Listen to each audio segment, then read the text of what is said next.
I think Trent Dilfer is the one people point to the most. There it is. It was a matter of time, yeah. But, all right, Mike. Super Bowl week. We have to have Super Bowl themed video. yeah. What is, and let's just go through this. Everybody's so focused on quarterbacks, right? And this is the great quarterback debate. We had that video about the great quarterback debate. But what the greatest quarterback debate is, who is the worst quarterback to ever win a Super Bowl? Oh, the worst one to win a Super Bowl. Yeah. Man, that's an interesting question. I gotta think about this for a minute, going all the way through.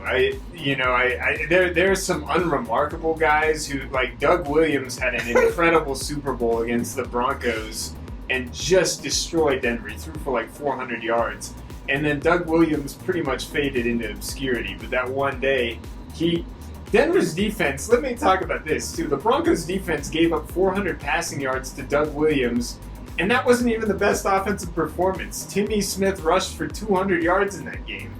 So, yeah, the Denver defense was terrible there. Doug Williams is a candidate. I think Trent Dilfer is the one people point to the most. There it is. It was a matter of time, yeah. But I think Nick Foles is a perfectly good candidate for this one, too. Well, there's a couple backups that have won Super Bowls, and, that could be on that list. Yeah, who are you going with? I was going to go with Dilfer. That was the one that I was going to bring up. I think, classically, that's the answer.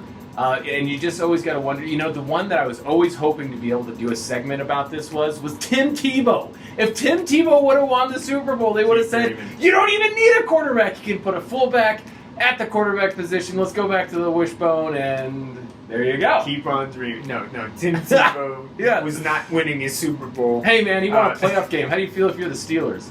Huh? Probably not so hot. Dude, he threw for like 380 yards or 316 yards that game. Tim Tebow does have a playoff. He also completed 10 passes in that game. Yeah, it was wild. His playoff record that is never going to be broken is 31.6 yards per pass in the game. Absolutely insane. Demaryius Thomas's yards per catch is like 40 in that game. It's insane. It's great. It's absolutely wild. Dirk, I'm racking my brain to think if there's someone else that we've overlooked in this one. And I don't recall who the Raiders quarterback was in the early 80s when they won with Marcus Allen. That's like an era of football that I'm a little bit unclear. It's going to kill me. It's going to come to me. But that is like a more obscure quarterback possibility as well. Jim Plunkett was a decent quarterback. But, he's not like an all-time great by any means. Won a Super Bowl. I'm going to go ahead and throw another one out there. Jim McMahon was not a particularly great Super Bowl with the quarterback with the 85 Bears. So you're going to say he's not a great quarterback?